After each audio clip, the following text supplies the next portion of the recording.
Lucía Mayo, ¿cómo estás? Bien, muy bien. Preparada para charlar sobre todo esto. Bueno, Revolución de Mayo, y hasta ahora pasaron cosas en Francia. Muchas cosas. Si vos preguntás si los analistas se esperaban este resultado, la respuesta es que no.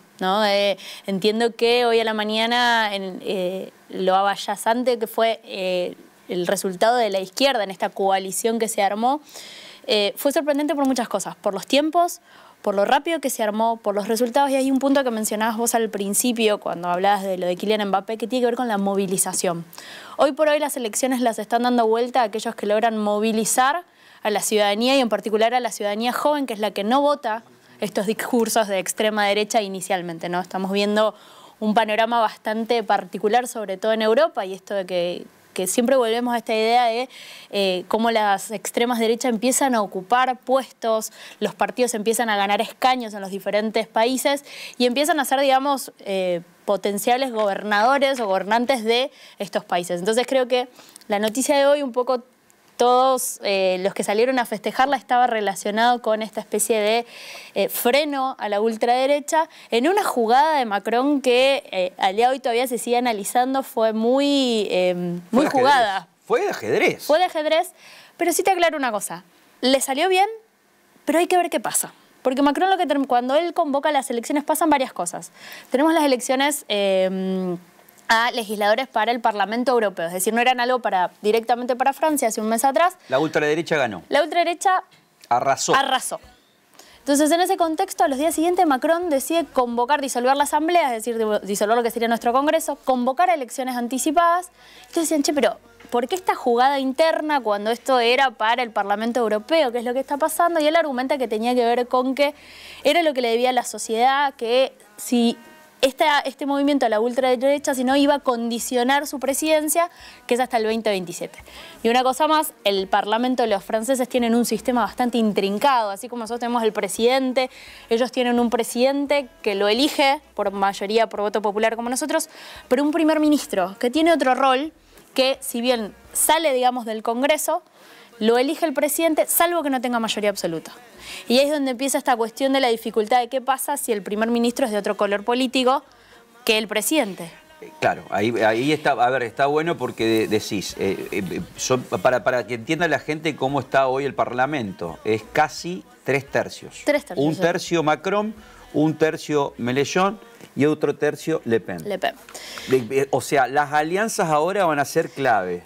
Primer punto. Pero no veo que la izquierda se una, digamos, con la ultraderecha. Y si Macron jugó para que no llegue la ultraderecha, por lo tanto se va a tener que aliar con Mélenchon. Hay que ver si Mélenchon se quiere aliar con Macron, que ese es el otro punto que está pasando Mélenchon acá. va a querer ser primer ministro, es obvio. Ese es el punto, ¿no? Y al mismo tiempo, bueno, hay muchas cuestiones internas, las mismas izquierdas que conformaron, que se juntaron esto, para que ustedes se den una idea, de la primera vuelta ahora pasó una semana, y la izquierda se logró juntar, logró esta movilización, digamos, de la ciudadanía, que salieron bastante más masivamente de lo que se esperaba. Mientras estaba hablando, Lucía, lo que mostraste recién, Cintia, que me parece bárbaro. Estas son las elecciones, claro, los datos. Porque inclusive hay una cuarta coalición, un cuarto fragmento que no se tiene muy en cuenta, pero que puede hacer también a la unificación, porque está el republicanismo en Francia es muy parecido al Tea Party estadounidense, digamos. O sea, está más cerca de la ultraderecha que del resto. Pero puede hacer alianza también con Macron. Sí, por eso, esto lo que muestra es lo que vos decís. Acá tienen que sentarse a dialogar, sentarse a ponerse de acuerdo, porque ninguno tiene la mayoría absoluta, pero sí el punto de jaque es, bueno, ¿qué pasa ahora? Y se lo dijeron los de la ultraderecha, los del partido Le Pen. ¿Y ahora qué?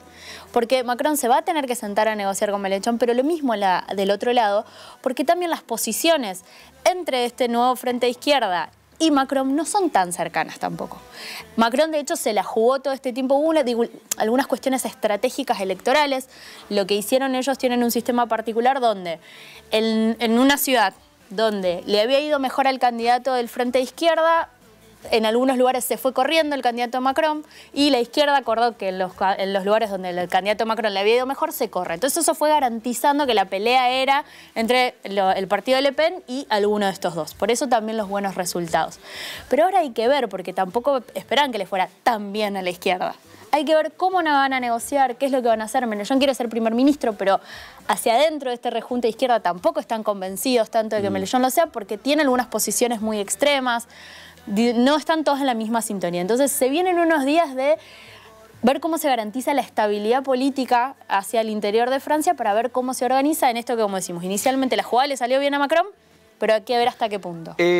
A mí me asombró las primeras declaraciones de Melellón, el líder de la izquierda, cuando dijo, y quiero que me des un análisis mucho más étnico que político.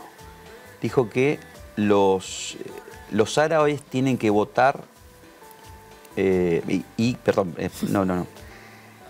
se hable oficialmente el idioma árabe en Francia. Esto es un cambio, está bien, pero oficial. Oficial. O sea, que los franceses hablen árabe. Y que sea por, no sé, esto, digamos, tiene que ser una rendija constitucional. ¿Cómo se plantea esto? Porque es un cambio de paradigma absolutamente. Creo que lo que trae la escena justamente es esta conversación sobre de qué Francia estamos hablando hoy, ¿no? De cuáles son las caras, esta imagen que vos mencionabas del Le Pen y lo que ella proyecta de la sociedad francesa que se quiere recuperar y que es este discurso de la ultraderecha, está relacionado con los dibujitos y las fotos que nosotros veíamos de las mujeres flacas, altas, con la boina en la Torre Eiffel, ¿no? Y hoy por hoy, por la historia de Francia, la historia de Francia, la historia del colonialismo ha hecho que, y que eso también es otro punto a destacar, cuando nosotros mencionamos y hablamos de estas personas que son de color, que parecerían no pegar en este contexto, estamos hablando de ciudadanos franceses. Que son ¿no? mayoría hoy. La historia que de son Francia. Mayoría en Francia. Exactamente. Y que por eso digo, están trayendo a que la Francia, digamos, de la cual hoy se habla, es otro tipo, tiene otras caras. Es la selección francesa en la foto, no son todos blancos, divinos. La mayoría son de color. Entonces, y que tiene que ver con el colonialismo, con que esos son ciudadanos franceses, porque creo que también entramos en esta discusión, en esta cuestión superficial de creer que porque no se parecen a lo que se deberían parecer, no lo son. Entonces, me parece que Melellón... Yo creo que el discurso de Le Pen en los últimos 10 días, cuando se sintió ganadora, sobre todo, fue muy raza aria. Muy parecido, digamos, a los discursos. Vos empezás a ver, según distintos autores, cómo fue creciendo el populismo nazi. Y fue populismo de ultraderecha, digamos, lo que ofreció Marine Le Pen. Sí, creo que lo que está pasando es, y como lo de Francia no es un fenómeno local, esto del surgimiento de partidos de extrema derecha que construyen estos discursos extremistas que están sucediendo en otros países, en Holanda, bueno, Italia es uno de los primeros referentes que tienen gobierno, tiene que ver con que quienes empiezan a aprenderse de ese discurso. Y no nos olvidemos que el contexto europeo viene, sobre todo la clase media, viene muy sacudida después de la crisis del 2010, que viene atado a lo que pasó en Estados Unidos, esa crisis inmobiliaria, donde los estados en Europa le pegan muy fuerte y para tratar de recuperar y reencauzarse a partir de esa crisis... Muy buena analogía, porque el nacionalismo en Estados Unidos volvió a ser nacionalismo como se lo conoce en todos los países, a partir de la burbuja del 2008-2009, donde, sobre todo en lugares, digamos, del centro, de Detroit, por ejemplo, donde empiezan todos a perder por esa burbuja inmobiliaria, a perder sus casas, sus inmuebles, vienen con una propuesta, digamos, del Tea Party primero, por eso digo la derecha, digamos, estadounidense, el Tea Party, y crean especímenes como Trump. Entonces, claro, lo que se ve en Europa es que empieza, en esta de la socialdemocracia, estos estados de bienestar que eran tan tradicionales, empiezan a recortar el rol del Estado en esas sociedades para tratar de salvar a estas empresas, a estos bancos que estaban en la quiebra producto de la crisis del 2008, que pegamos fuerte en el 2010. Entonces, hay todo un sector de la población que empieza a ver reducido sus derechos, reducido su situación económica, y es un poco también lo que se sigue, lo que muchos reclaman hasta el día de hoy. No nos olvidemos los chalecos amarillos que veíamos no hace tanto tiempo atrás. Empieza a marcarse la cuestión de lo rural y las ciudades, el trato diferencial, cómo empieza a reducirse la calidad del servicio público. Y de alguna manera la extrema derecha logra captar ese discurso, logra reproducir en sus discursos ese enojo, esas necesidades. llevándose a un extremo y también planteando esto de volver hacia los orígenes donde estábamos bien. Entonces, estos fenómenos que de alguna manera lo que está pasando, y por eso digo que son fenómenos que no son locales, sino que son globales y que están pasando en todos lados del mundo, esta idea del cambio del status quo, de lo que venía siendo y lo tradicional, que ya no estaba funcionando y está dejando a muchos caídos. Pero en este momento el punto es que lo diferente, lo revolucionario, pareciera que es la extrema derecha. No, pero a ver, se me clara, digamos, porque yo tengo, digamos, mi corazoncito, digamos, es obvio que no voy en contra de Le Pen. Pero puede ser que Macron termine cerrando con Le Pen para que no llegue Mélenchon. Esto ya... No, me parece que no, porque justamente su jugada fue y su discurso... Le Pen no va a acercarse a Macron, y el discurso de Macron es el discurso que él ha intentado construir del medio. Esto es, ninguno de los extremos es bueno. Ni Mélenchon es bueno, ni Le Pen es buena, hay que ir por el camino del medio. Incluso ha usado la palabra guerra civil, o sea, es decir, vamos camino al quilombo si no logramos encauzarnos en un camino del medio. Sí, en los suburbios ya está. El punto es que tampoco ha llegado, digamos, a aprender ese discurso, y la gente ha elegido, digamos, se ha sentido representada por otras ideas, pero entiendo que la gobernabilidad, Le Pen lo que salió a decir es, perdimos ahora, pero en el 2027 vamos a llegar. Esto solo es, nos están frenando, pero vamos a llegar. Ya vienen 3 elecciones perdiendo, Le Pen. Está bien. Entonces, creo que ahora Macron necesariamente va a tener que virar su discurso y su agenda, sobre todo, adaptarlo un poco más hacia lo que plantea Mélenchon. La última pregunta, Sergio Ferreira. No, simplemente como para tratar reflexionar respecto de lo que decía nuestra invitada Lucía. Hay cuestiones que tienen que ver con la política todo el tiempo. Recién mencionabas los chalecos amarillos, fueron quizás las protestas socialmente más duras que tuvo Europa, o por lo menos lo que se vio a través de los medios de comunicación. Pero yendo también desde la política al fútbol y viceversa, si lo traemos a Mbappé diciendo vayan a votar, lo cual fue para mí altamente influyente, también está del otro lado lo que sucedió en Alemania en los últimos días en la Eurocopa, cuando Toni Kroos,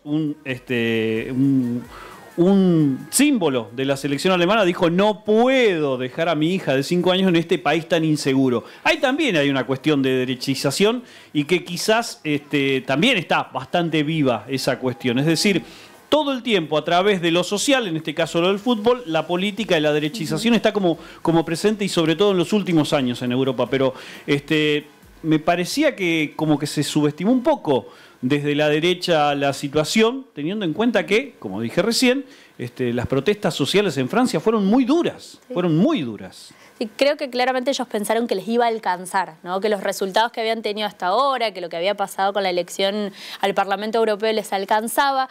También es cierto que las problemáticas europeas por las cuales estos discursos de derecha empezaron a aprender están relacionados, como vos decías, con la inseguridad, el fenómeno migratorio, que lo venimos viendo desde hace muchos años. Y lo relacionan. Exactamente, y que pega... Sin argumento, pero lo relacionan. Pero sirve. La guerra en Ucrania, que en Francia en particular es un tema muy sensible, la guerra en Ucrania, porque Francia siempre tenía una postura bastante neutral en términos generales de este tipo de conflictos, y Macron ha salido muy fuertemente a apoyarlo, y la sociedad francesa no avala ese tipo de apoyo. Entonces, se han sumado, como digo, ciertos componentes o ciertos elementos a este discurso que en su momento la derecha supo aprovechar, porque incluso las izquierdas, en esta lógica que ahora también se está cuestionando mucho si podemos seguir hablando de izquierdas o derecha, pero la diversidad de causas progresistas, por decirlo de alguna manera, es un abanico que se ha puesto cada vez tan grande que no hay una sola fuerza que pueda abarcar todo eso y ser representativa de todos esos intereses. Cortito, Mayo, 2 segundos. A ver, póngalo al video de Mbappé con sonido, por favor, y quiero ser malo. Ahora me voy a convertir en villano.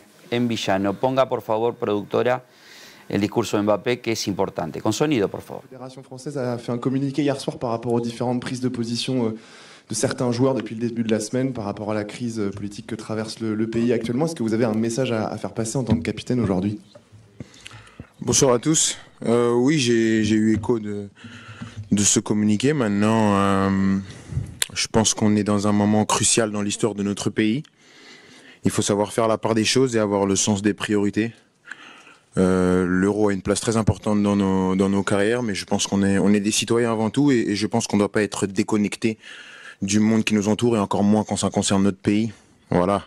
On sait qu'on est dans un moment très important de l'histoire de notre pays, une situation inédite. Donc c'est pour ça que j'ai vraiment envie de m'adresser à tout le peuple français et surtout à la jeune génération. Je pense qu'on est une génération qui peut faire la différence. Aujourd'hui, on voit très bien que les extrêmes sont aux portes du pouvoir et on a l'opportunité de choisir le futur de notre pays. Et c'est pour ça que j'appelle à tous les jeunes d'aller voter, de vraiment prendre conscience de l'importance de la situation. J'espère que ma voix va porter un maximum parce que le pays, on a besoin de s'identifier à ce pays. On a besoin de s'identifier à nos valeurs qui sont des valeurs de mixité, de tolérance, de respect. Et ça, c'est indéniable. Et je fais confiance à tous les Français. Je sais qu'il y a pas mal de jeunes qui se disent oui, mais une voix va rien changer. Au contraire, chaque voix compte. Et c'est pas à négliger. J'espère vraiment qu'on va faire le bon choix et j'espère qu'on sera encore fiers de porter ce maillot le 7. Yo pido siempre más. ¿Qué hubiera pasado si Messi decía algo por el estilo? Un pronunciamiento implícito hacia no votar a Milei. ¿Qué hubiera pasado en Argentina? O sea, ¿estamos pidiéndole mucho a un líder? Porque es un líder, Messi. ¿O únicamente se tiene que abstraer, digamos, en el fútbol? Sí. Estamos hablando de un pibe de 25 años que es líder de su selección francesa y habla de la tolerancia en Francia. ¿Por qué Messi no? Y ¿qué argumentos, digamos? Creo que acá sí tiene que ver que hay una cuestión donde Mbappé no es más allá del grupo élite al que pertenece, no deja de ser parte de un sector que es discriminado y que necesita, o sea, que él representa otros intereses en el marco de esto, ¿no? Hablamos de personas negras en un contexto francés. Entonces creo que su voz estaba dirigida a tratar de movilizar a un montón de otros sectores. Porque lo que puede pasar con la extrema derecha afecta directamente los intereses de esa comunidad que él representa. Entonces, entiendo lo que planteas respecto de Messi. Creo que la historia los pone en lugares diferentes en lo que representan, ¿no? Entonces, por eso creo que él no es solo él es la voz de un sector, o sea, de una imagen de Francia, que hablamos hace un rato, de esto de poner a que la Francia tiene un montón de colores y tiene un montón de caras, no solamente las tradicionales que algunos representan. Me viene a la blanca. cabeza lo que dijo Bielsa la semana pasada con respecto al fútbol y que lo único que le queda justamente a la gente pobre es el afecto al fútbol y la felicidad a través del fútbol. Y que lo está perdiendo justamente por los intereses económicos del fútbol. Y también creo que, no sé si es a nuestros representantes de la camiseta a quienes les tenemos que demandar algunas cuestiones, sino que hay otros más a los cuales tenemos que pedirle un poco más de Sí, está bien, pero en la movilización. simbología, Lucía, me parece que vamos a coincidir que alguito tienen que hacer, no unos cabezas de termo, nada. Sí, no, coincido. No la Play, no, viste cuántos tatuajes tengo. Alguito pueden hacer por la popularidad del fútbol, ¿no? Gracias como siempre. Gracias a un placer. ustedes. Un gusto.